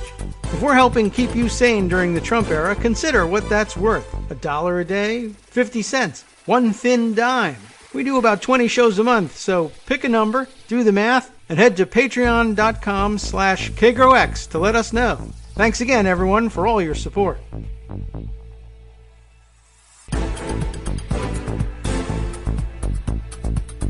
Welcome back now to the Kagro in the Morning Show here on Netroots Radio. Guess what? Joan is here, all prepared, and if you were following the action on the front page at Daily Kos, then I don't know if it's up just now, we're all ready to go, but Joan was doing the same maintenance and yard work here over at the Daily Kos front page that we were doing here, explaining, all right, what's going to happen with the 50-50 divided Senate. And I guess maybe that it provides us an opportunity. Certainly, if there's anything else you wanted to add on that, I don't know if you actually were able to write it at the same time and hear what we were saying, but there's only so much you can say about it. But any highlights or lowlights that you want to add, certainly. But this might give us the opportunity to move on to other important subjects that you haven't seen explained to you because people are complaining about it on Twitter. Well, there was just one thing that sort of peeked out at me. Jim Manley, who you mentioned before, old Senate hand, been paying a lot of attention to this stuff. Mm-hmm. Said in one of his tweets, just sort of as an aside, he's heard is not going as smoothly as the CNN report would have suggested. So okay, they're still arguing it out apparently, but I would imagine they would do that. Mostly, it's been staff level discussions thus far on the power sharing agreement. McConnell and Schumer are actually meeting today. Okay. So yeah, all right, and they'll have to figure out, the organizing resolution, the power sharing, the agenda for going forward with cabinet nominations at the same time they're going forward with impeachment, depending on when Pelosi sends it over, which she hasn't decided yet. All right. Well, that's good. Which could have, she might be waiting for Ossoff and Warnock and Padilla to all be there, which could happen tomorrow. Georgia is moving ahead with certification quickly, so okay, they could be there as soon as tomorrow, although the deadline for the 2 Georgia seats is Friday for certification. Yeah, now that's a report we've had for a while. We've understood the timeline in Georgia. I hadn't even asked, but then I looked up and I was like, why is Padilla not ready? Have we heard anything about that? I mean, did the governor just say, yeah, it's going to be Padilla? Go. What? Well, because Harris had to resign. Yeah. Which she did, and then he has to be sworn in, which she wants to do. So that's tomorrow. All right. I guess so. I was just wondering. I know. She could have resigned at midnight today. Yeah, that's one thing she could have done, or I don't know. There's a lot that could have been done differently. I would have said, well, let's dispatch Padilla's credentials and say, upon the resignation of Kamala Harris, my nomination, my appointment is for Padilla, and here's his credentials, and they're sent early, and then so the minute she creates a vacancy, he's there. Isn't that fine? Couldn't we do that? Then I did bump into this weird anomaly that when she resigned yesterday at noon, I wondered why, and I looked into it, and I found that every time somebody resigned, every time a senator resigned to become vice president, that they did that they resigned, and that a day passed, and then their replacement was sworn in. And so I said, I wonder if there's a rule or something somewhere that they have to leave the seat vacant for a day for some reason, but I could find nothing. I couldn't think of any good reason for it, unless, back in the 1700s, somebody resigned and then said, I changed my mind, I don't resign. And everybody has like 24 hours to change their mind or something. I don't know. I couldn't find anything, but yeah, I don't understand why you can't resign at 11:59 and swear the next guy in at noon, but I have not found it yet. Is there a reason you're concerned about his absence? Vacancy? I was just sort of curious. Then I guess I understood why the delay with Georgia, and then but then you say, well, California, Democrats are in complete control of the process of certifying and nominating, certifying, and dispatching the guy. Why aren't you doing it? And no reason. I don't know. So it always concerns me whenever something happens and I say, well, I'd like you to be there on the 19th. Would that be okay with you? No. Why not? No reason. I want there to be a reason. Give me a reason. I'm tired? No, whatever. But okay. I don't think it'll affect anything, but, so they're not doing it. We'll see. Okay. Now, I don't think it'll affect anything. I don't think they're going to do anything today. Oh, they are. Committee, the Yellen nomination. Okay. Yeah. Committee's considering that. Okay. Everybody's a little late in these things, but yeah, they'll probably. I have think no there reason to might believe be other nominations up that they're talking about today. Yellen's the big one, I believe. There might be some national security ones. I'm not sure. Very likely. I was just thinking about one of the things that makes me very happy is that in almost no matter what Schumer and McConnell decide, Democrats are going to have control of committees. Yeah. Okay. And we get Wyden at finance, yes. Brown at banking, and really Sanders at budget. Yes, a lot of talk about that one. Gary Peters at Homeland Security, which, getting rid of the odious Ron Johnson is really important. Right. Although this is another fight that committees are going to actually have to have, and that's who has subpoena power and how do they work all of that out. Mm-hmm. So there's still going to be a lot of power sharing to figure out within the committees. That is true. And subpoenas are a big part of it. The thing. Now. And subpoenas are going to be kind of important, and Homeland Security is probably going to want to have some. We'll see. Right. I mean, looking at what Peters did with the Postal Service over the past year makes me very pleased that he's going to be at Homeland Security. Okay. He was really dogged in chasing down DeJoy and finding out a lot of the things that he was doing sort of surreptitiously. So I'm very pleased with that one. But with Biden, good news. Wyden, the other Wyden, Sanders, and Brown on the money committees, I'm really, really pleased. Yeah, that should be pretty good, pretty interesting. And again, as you said, the subpoenas, the real new complicating factor, and I guess the one argument that doesn't necessarily weigh in favor of let's just do what we did the last time is we're in the middle of a second impeachment of the previous president, now impeaching him post tenure, and there's an awful lot of questions that need to be settled, a lot of things that need to be looked into, and a lot of contentious fights to come over it, and evenly divided. It's going to make for a tough one. Definitely a great deal of unpicking to do of what Trump has done and trying to unravel it, trying to figure out who needs to be prosecuted. Yes.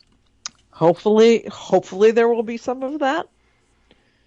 Unless Trump decides today he's just going to pardon his entire team and maybe all of the insurrectionists and everybody. Yeah. It certainly could happen. It's the kind of thing that he would love to do to make people mad. And of course, it's a mess he would not have to clean up.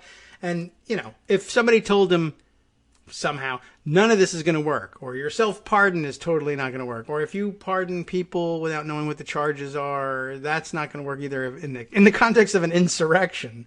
It's not going to work. He's going to say, hey, what do I care if it doesn't work? It's going to cause problems for a couple of years. Yes. All right. I'll sign it. Yeah, I guess the only way to prevent it, like I said, if someone had taken all the office supplies and while they left, that would have done it. Like Hope Hicks takes all the paper and printer ink and all the Sharpies. Yeah. What's he going to do? He's not going to do it himself.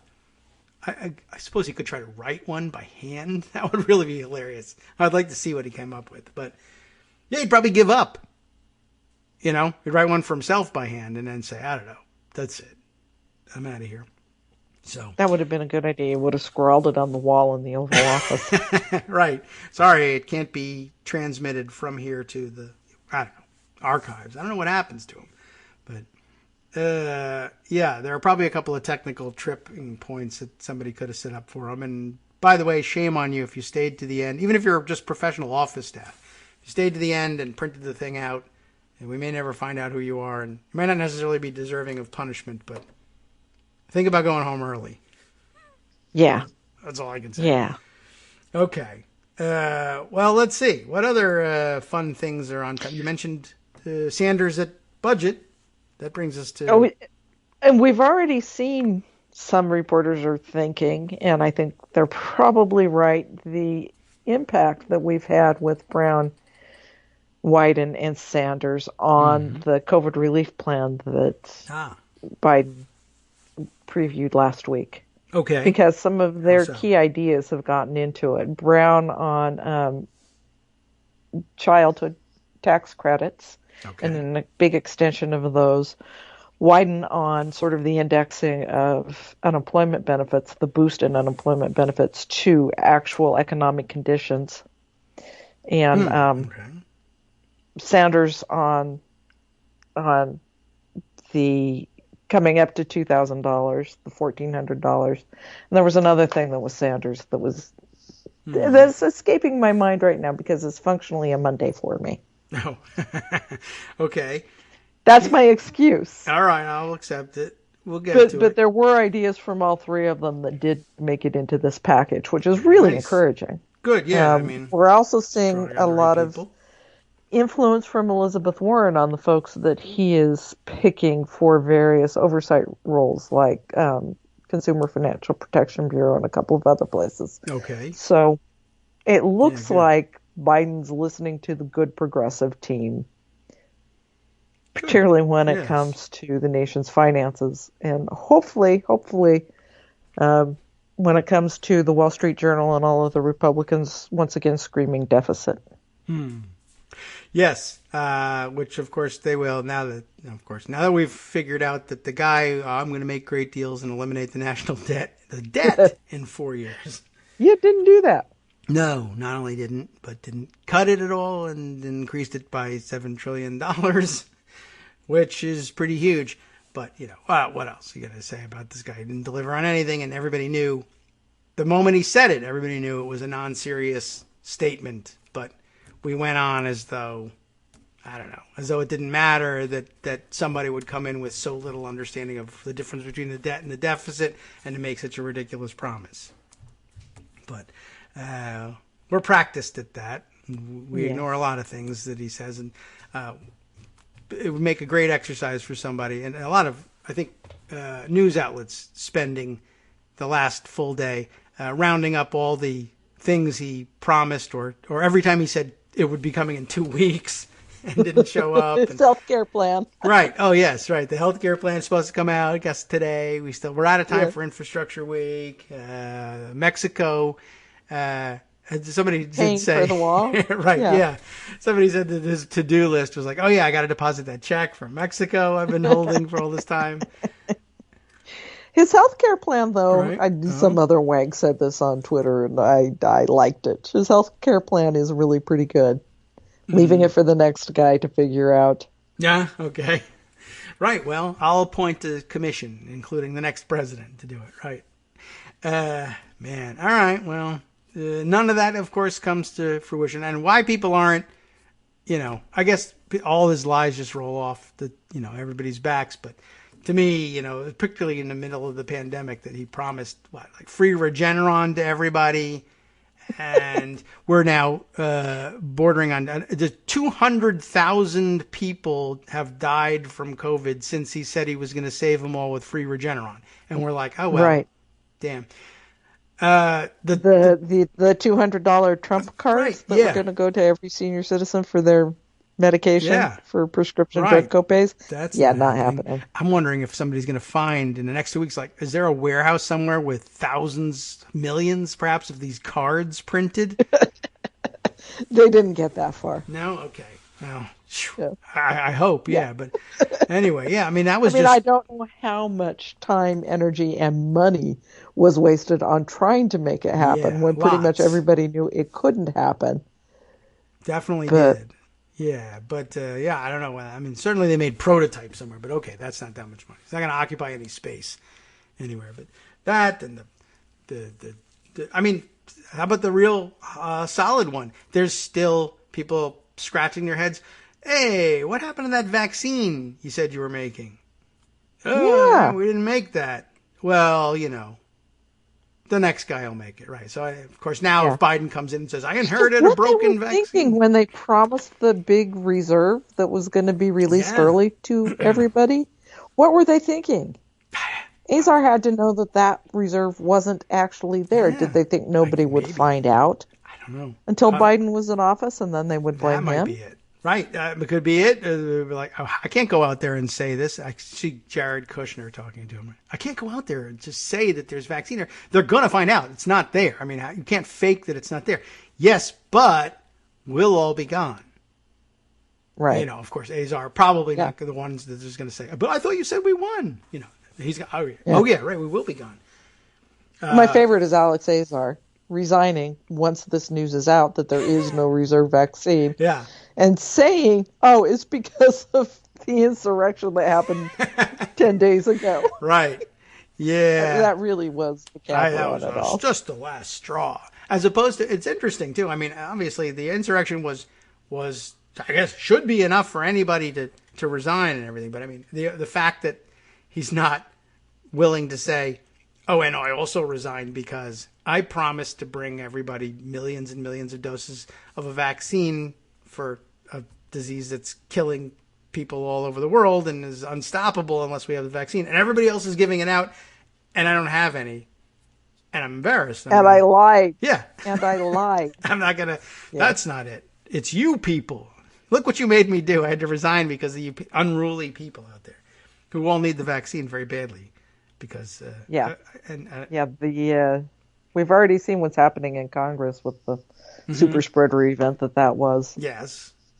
I happen to have noticed a big spike in Virginia in the last couple of days, too, where it could be anything, but that's the hotels they were all staying in. And I think when they all went together and breathed on each other for 7 hours in, face-to-face, crammed into the vestibules and the entryways to the Capitol building, and then they all went back and, breathed face-to-face in all the hotels everywhere. I think they left it behind for all the hotel workers, thanks a lot, and now have dispersed to their own homes. I believe no small number of them were Virginians. Yes, right, and that has a lot to do with it, too. Where are those spikes? They are in Northern Virginia where the hotels were, but they're also in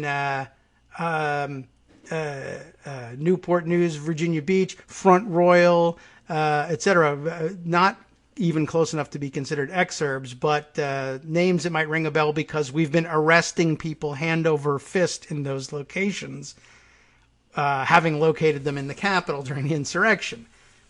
Coming from red Virginia into here, and then returning home and giving COVID to everybody at home too. So it's going to be something of a crisis. Yes. What are we up to though? 5 members of Congress so far confirming positive. I think in the last couple of days. I imagine we'll still see some more yet to come. We still have the inauguration, which is still going to be a mass event of some kind, apparently. So that's kind of disturbing, but not nearly the size that it normally is. I, for any number of reasons, I really, really, really wish that they were doing this smaller inside. Yeah, that would be more comfortable and wise, I think.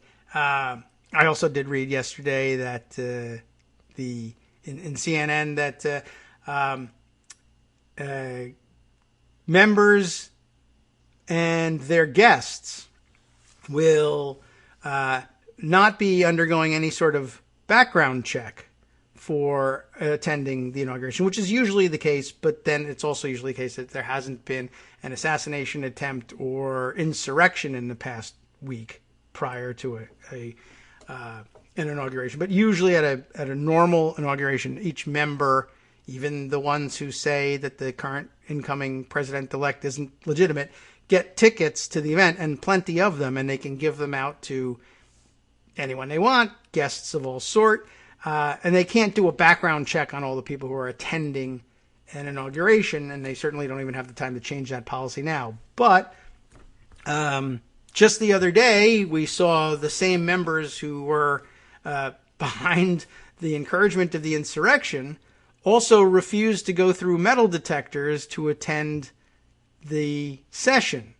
And now my question is, we still have no word on what is the policy there, and not even word on what will be the policy if members, though they will not have background checks, and Lauren Boebert wouldn't pass one, by the way, will they be, they'll be met by security checks, but what happens if members just say, nah, no security check for me, please. Put me up there on the risers in eyesight of the president. Thank you. Well, I think that they've been told they can't be on the risers. I did see some restriction on them. Oh, okay. Come through.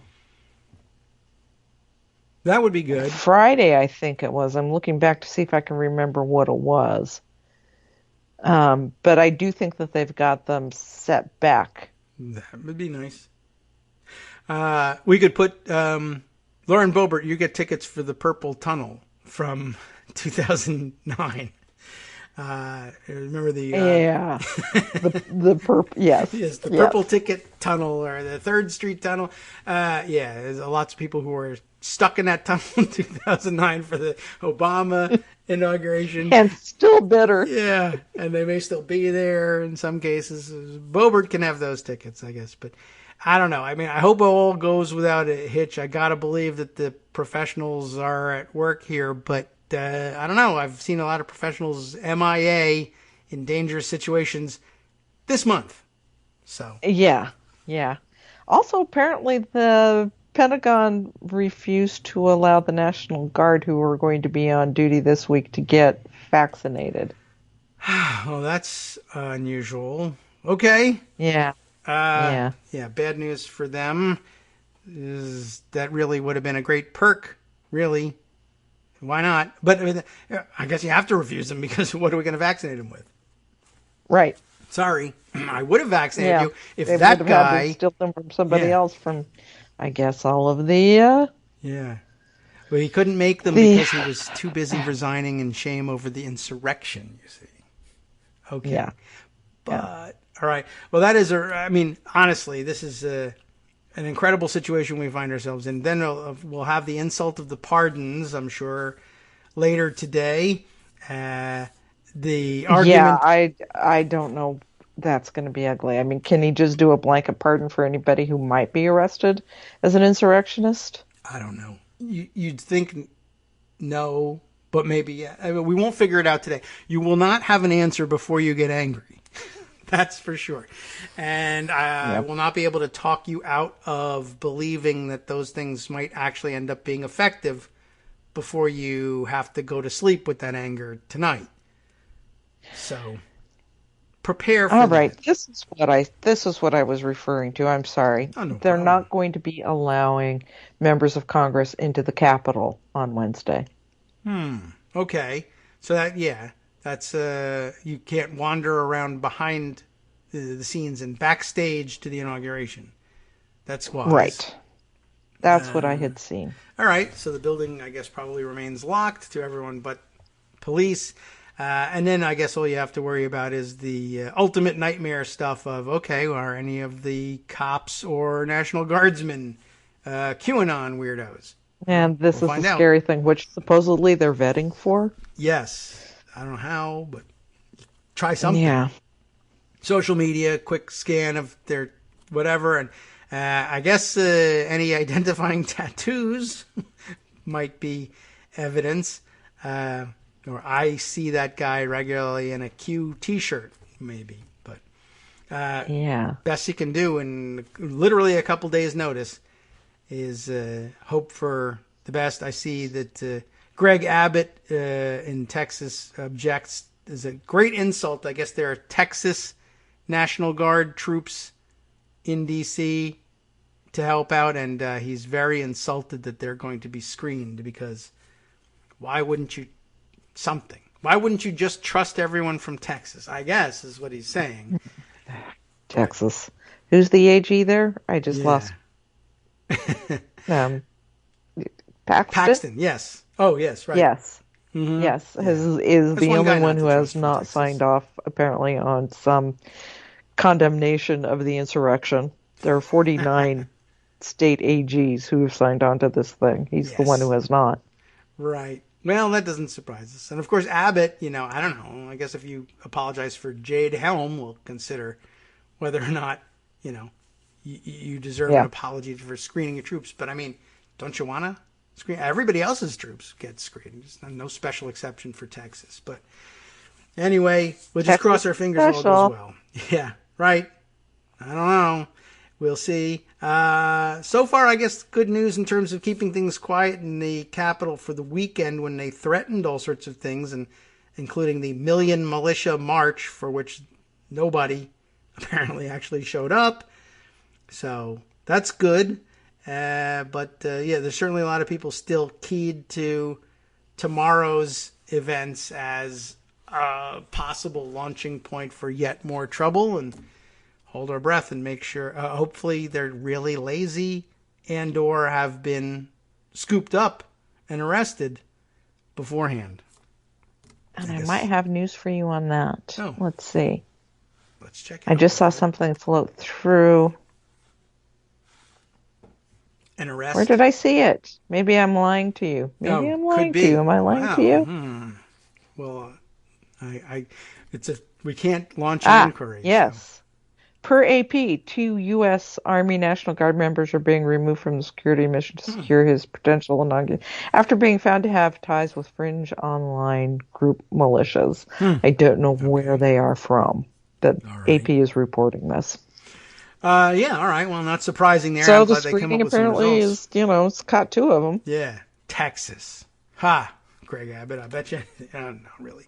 Could be from anywhere. And it would not be surprising in the least. It's been quite obvious from the beginning that there's a lot of crossover between militia membership and police, National Guard, regular Army, etc. A lot of people, they're valuable recruits for militias. If you have actual military training, why don't you come over here and give that training away to the other side?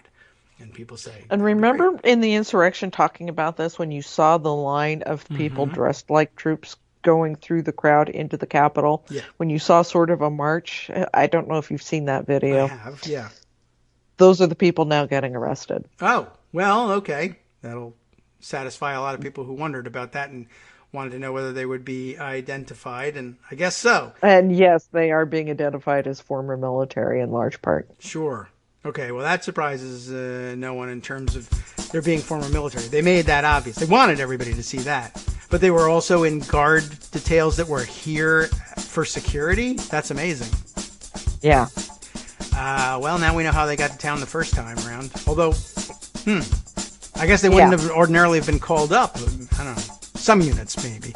How interesting. All right, would you send me that piece from the AP? Then I can take a look at that. I will send you the tweet. Yeah, all right, that'll do the trick. Whatever tip we have, we'll just pass on to everybody else, and I'll track it for the rest of the day. Thank you for coming by. Busy days today and tomorrow. And today, we're going to talk impeachment today, and yes, the Senate can impeach a former president. Yes, you bet. No doubt we've been over that quite a bit. Yep. And then next week, let's talk reconciliation. Yes, please. That's an important topic. We'll have Bernie Sanders is kind of in charge of the kickoff of that over at the Budget Committee, and not a whole lot of people know that, and I'm wondering whether the loudest voices demanding various policy implementation know that if they hope to get it through reconciliation, that process starts right about now.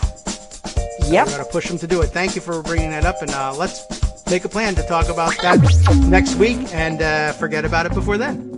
Thanks, John. All right. Will do. From I appreciate it. Talk to you next week.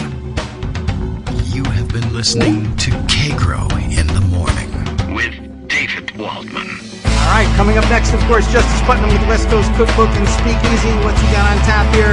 Well, of course, the stupid White House 1776 report, which I didn't discuss at all today, but does deserve attention, at least for a good stuffing through the ringer, and you can depend on Justice to bring you that